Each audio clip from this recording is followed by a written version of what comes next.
Bem, vamos lá, vamos começar. Ok?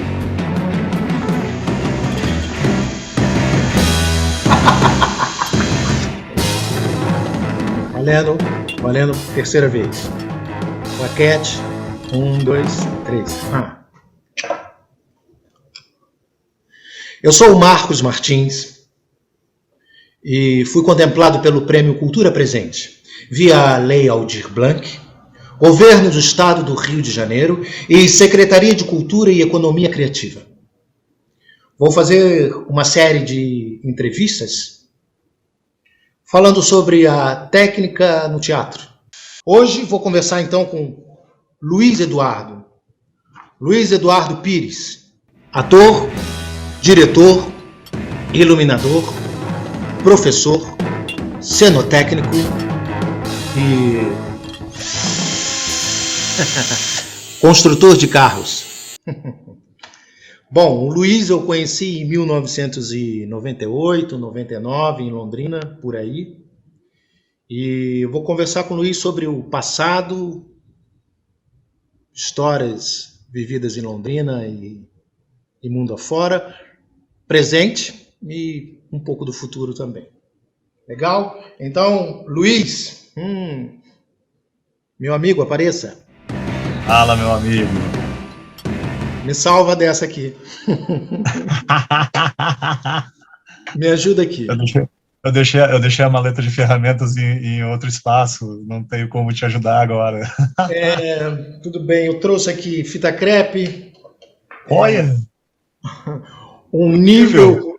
A gente sempre precisa de um nível, não sei porquê.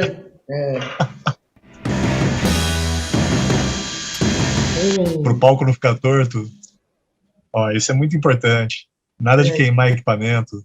Pois é, eu não aprendi a usar direito ainda, mas está aqui, prometo usar.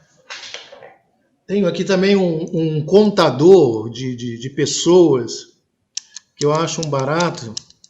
A gente sempre perde a conta também na hora que o público vai entrando, né, naquela aglomeração. Caraca, não pode entrar. E já entrou um monte de gente.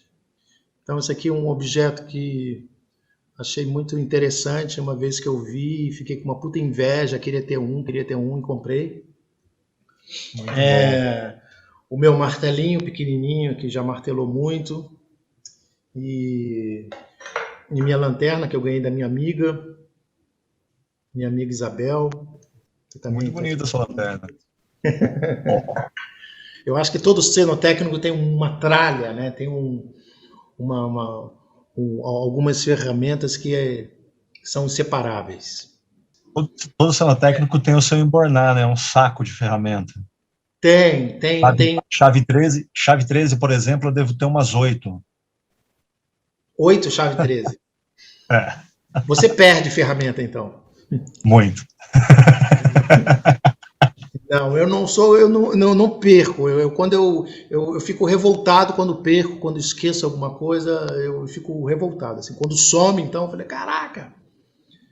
Tem muito... E elas costumam desaparecer realmente. Elas desaparecem. Por mais que você coloque... Sabe, eu já cheguei ao cúmulo de andar com um saquinho e todas as ferramentas presas num fiozinho para poder jogar de volta. E mesmo assim, chegar no final do dia, uma sumiu. Legal, mas eu tenho essa organização, assim, eu procuro ter uma organização, eu sou bem maluco nessa organização de não perder, de não querer ter, de estar funcionando, tá bonitinho. Bem, cada um com sua maluquice. Eu queria falar um pouco sobre o Luiz.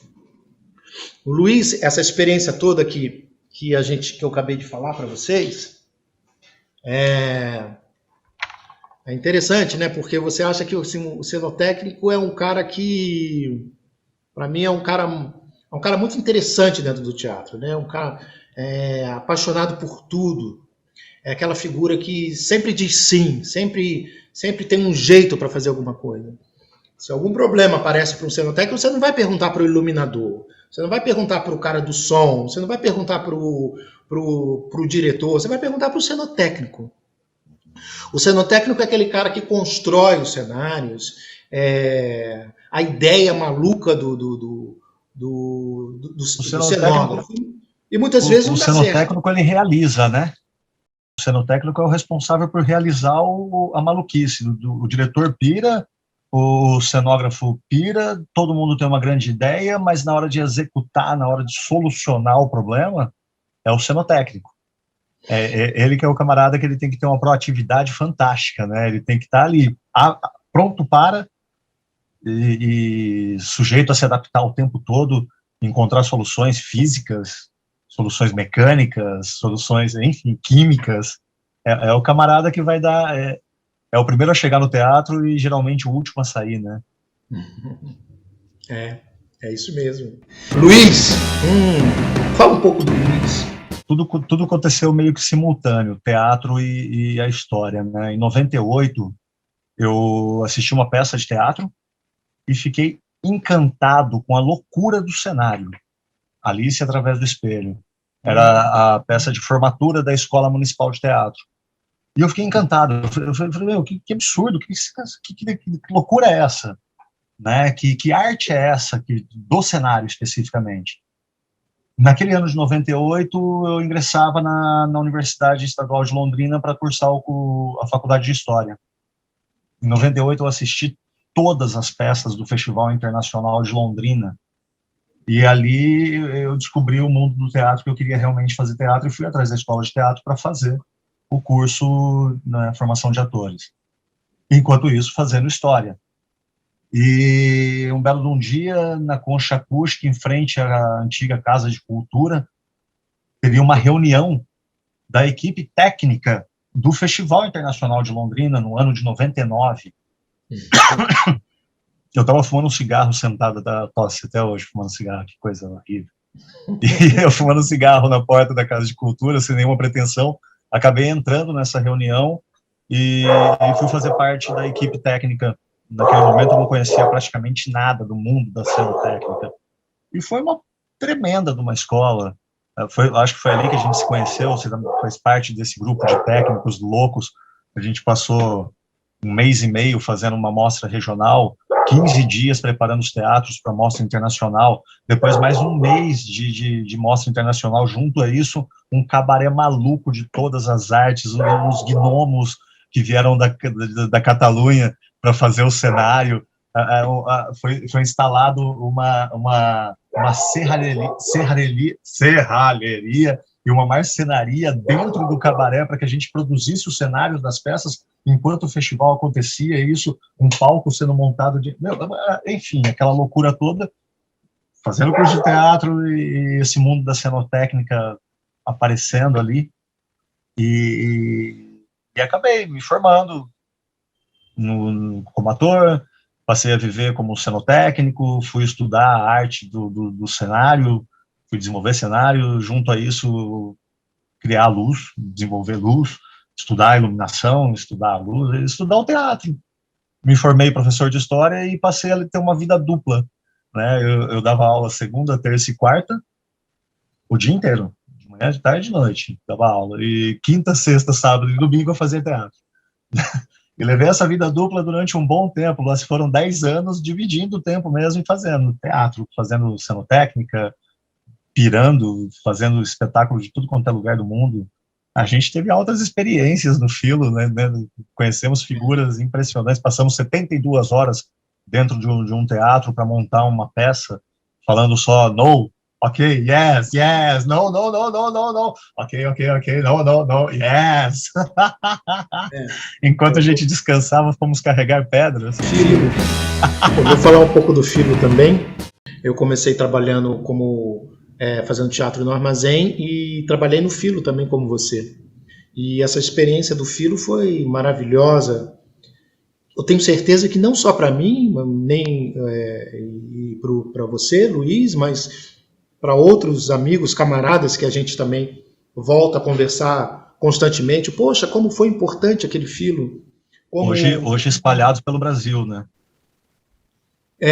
Como foi importante aquela experiência do Filo, como ela foi uma escola, né, de cenotécnicos, porque a gente trocava informações assim porque a gente não sabia nada mesmo, assim, um não sabia abrir o fio, o outro não sabia dobrar o pano, o outro não sabia subir numa escada, outro... Sim. Algumas pessoas passaram dias procurando a máquina de desentupir fio.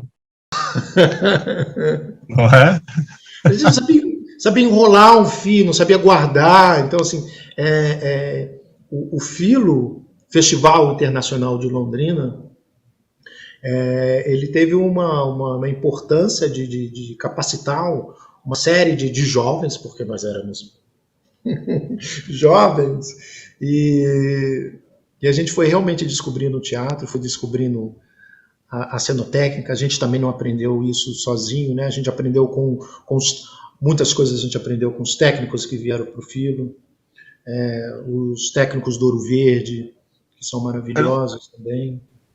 O Filo proporcionava uma troca muito grande, porque eram muitas companhias, e então cada companhia com o seu cenário, com o seu responsável pelo cenário, com o seu cenotécnico, cada companhia com o seu iluminador, cada companhia com o seu responsável pelo palco, cada companhia, e isso possibilitava muita troca, né? A gente montava 3 espetáculos, 4 espetáculos por dia, cada equipe rodando num teatro, montando, sabe, às vezes montando só a iluminação, às vezes o dia inteiro montando um cenário, durante a noite desmontando uma luz para montar a gente chegou a montar no mesmo espaço, deixar o mapa da próxima peça já pronto, porque não dava tempo de desmontar aquela iluminação para ter uma outra iluminação sendo montada. Enfim, loucuras. E eu concordo com você, uma escola com gente do mundo inteiro. A gente ficou esperando um container chegar com 5 toneladas de cenário, e a gente estava no espaço alternativo, no antigo Núcleo 1, e o espaço limpo, limpo. E quando chegou esse container, a gente não tinha uma ferramenta nossa, a gente teve que entrar limpo dentro da sala, começamos a abrir os cases, e aí cada técnico ganhou um kit de ferramenta específico, e esses cases foram, sabe, como um Lego, se transformaram num palco com 2 arquibancadas gigantescas, a iluminação inteira, tudo que tinha dentro tinha saído daquele container. Nós ficamos, nossa, a gente penou muito naquela montagem, muito, mas foi uma tremenda escola. Essa montagem que o Luiz está falando é a montagem do Odin, né? Do Odin. Que veio Mitos. Espetáculo Mitos.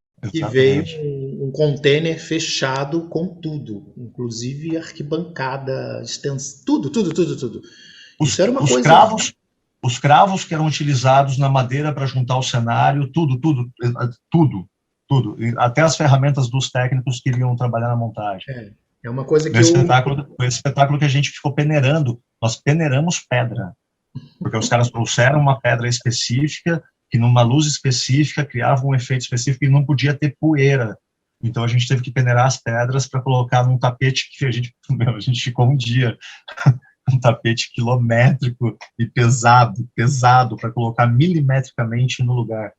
Foi nessa montagem que eu conheci o Hans, cenotécnico, e ali eu aprendi também uma coisa fantástica do mundo do cenotécnico.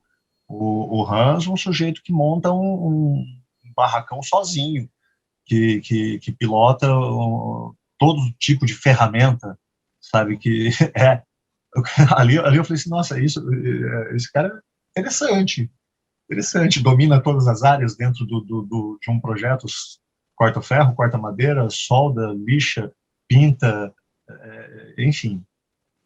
O Hans é um dinamarquês que depois veio morar em Londrina um tempo, né, e eu acho que ele também ensinou muito pra gente, né, pra mim, pra você, assim. Ele falou uma coisa legal, né, que você me contou, que na Dinamarca os jovens aprendiam a trabalhar com todas as ferramentas e que isso era natural para eles, né? Era natural ele saber fazer o todo, né? Ele construiu o todo, era algo natural, sozinho. Pois é. Pra gente não tinha nada de natural, né? Assim, a gente estava descobrindo. alguém precisa segurar a ponta da trena, né? Exatamente, a gente estava descobrindo ainda como utilizar a ferramenta.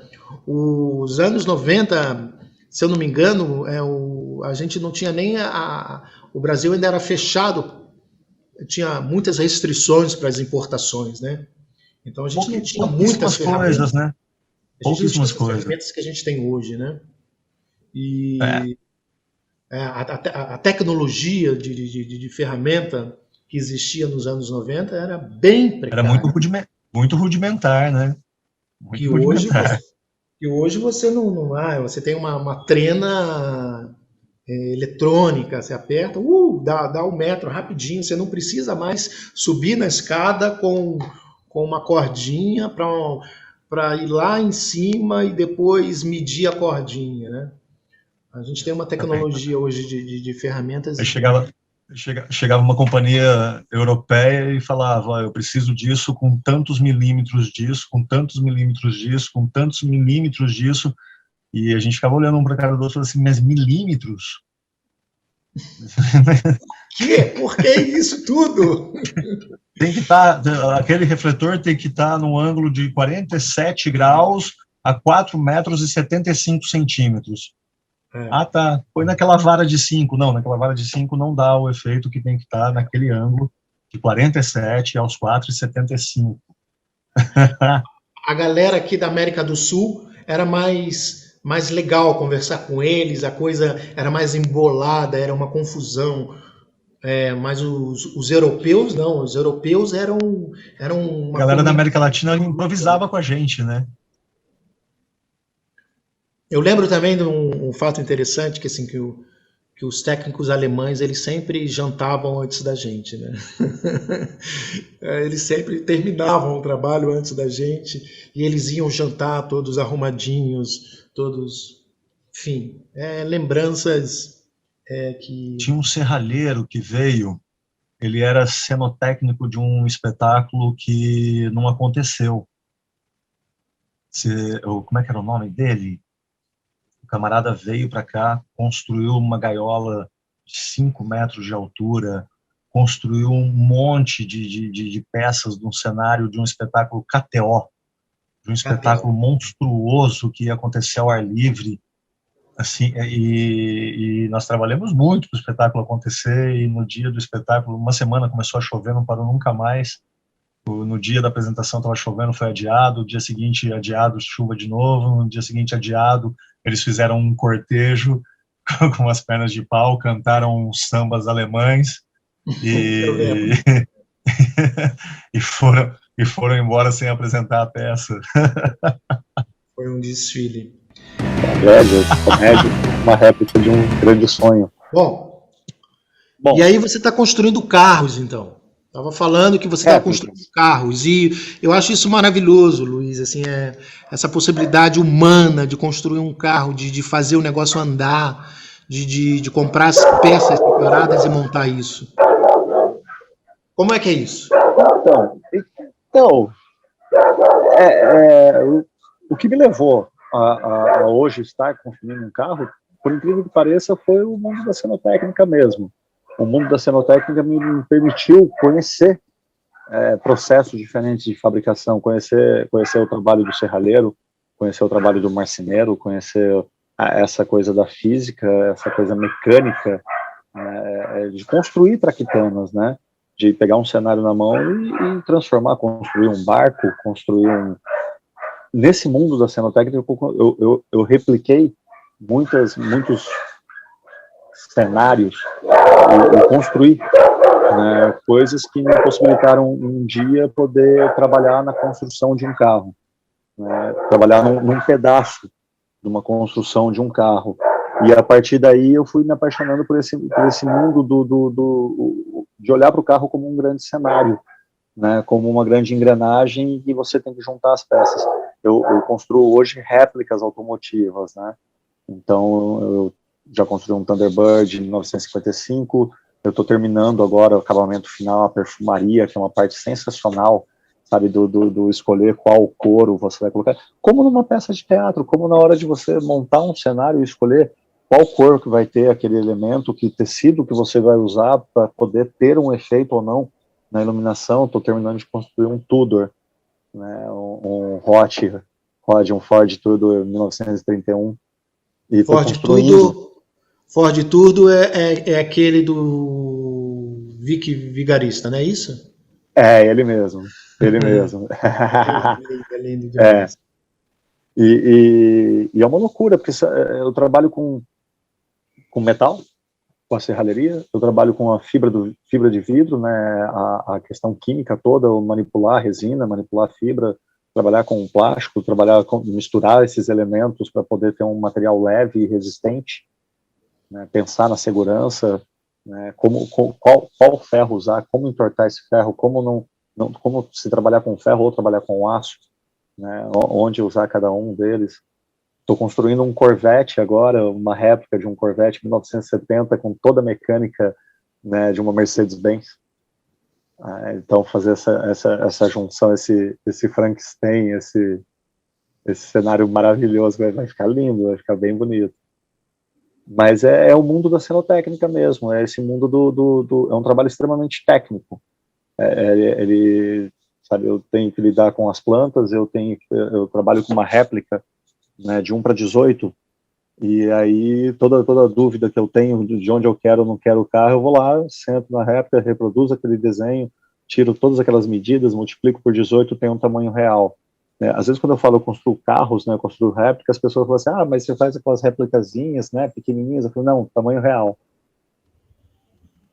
Mas com motor, sim, se dá partida, acelera, né, troca a marcha, ele vai para frente, vai para trás, ele vira para a direita, vira para a esquerda, freia, às vezes anda rápido, às vezes, né, é de verdade, é um carro de verdade.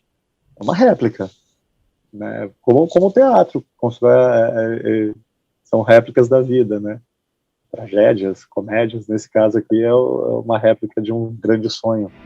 Obrigado, Luiz. Acho que a ideia desse papo é justamente juntar depoimentos de pessoas que trabalham na área e histórias legais, né? Acho que a sua história é muito legal para a gente depois, com o tempo, pós-pandemia, para os estudantes, para a gente refletir sobre a cenotécnica, refletir sobre o ofício do teatro. Então, muito obrigado, Luiz, pela sua participação. Espero que você goste depois do resultado final. Você quer falar mais alguma coisa? Gostaria de falar mais alguma coisa? Me perguntaram uma vez, como que você aprendeu a construir carros? E eu respondi sem sombra de dúvidas, fazendo teatro. Eu que agradeço, Marquinhos. Parabéns aí pela iniciativa, parabéns pelo projeto, né, parabéns para a lei aí que está salvando alguns artistas. Nós, cenotécnicos, fomos os primeiros a parar e não temos previsão de retorno, de volta nessa situação que nos encontramos na pandemia mundial, mas principalmente no descaso da pandemia no Brasil. E é isso aí. Bola para frente, vamos continuar construindo, vamos pensar numa maneira de voltar a produzir, de repensar esse mundo do teatro. A gente vai ter que repensar a arquitetura do local onde se executa o teatro, né? Não sabemos quanto tempo vamos ficar nessa pandemia, não sabemos o que vai ser e como vai ser um retorno de uma atividade teatral presencial, né?